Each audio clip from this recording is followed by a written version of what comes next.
ప్రస్తుత కూటమి ప్రభుత్వం మాజీ ముఖ్యమంత్రి వైఎస్ఆర్సీపీ పార్టీ అధినేత వైఎస్ జగన్మోహన్ రెడ్డి గారు ఇంట్లో నుంచి కాలు తీసి అడుగు బయట పెడితే గడగడలాడిపోతున్నారు. ఆయన తన కార్యకర్తను పరామర్శించడానికి వెళ్ళినా, రైతును పరామర్శించడానికి వెళ్ళినా, లేదంటే ఏదైనా ఉద్యోగస్తులను పరామర్శించడానికి వెళ్ళినా, ఎక్కడికి వెళ్ళినా సరే తండోపతండాలుగా వస్తున్న జనాలను చూసి భయపడిపోతూ విపరీతంగా ఈ పర్యటనల్లో కేసు పెడుతూనే ఉన్నారు.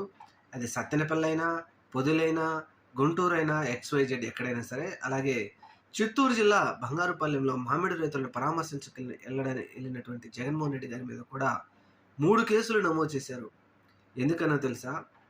ట్రాఫిక్ జామ్ అయిందని ఒక కేసు, అలాగే మామిడికాయలు రోడ్ల మీద పోసారని మరొక కేసు, ఎక్కువ మంది గుమ్మికూడారని మరొక కేసు. ఇది ఎలా ఉందంటే, ఎక్కడికి వెళ్ళినా జగన్మోహన్ రెడ్డి మీద కేసు పెట్టాలి అనేది తప్పితే మరొకటి లేకుండా విపరీతంగా ఈ విధమైనటువంటి చేష్టాలకు పాల్పడుతూ ఉంది ఈ ప్రభుత్వం.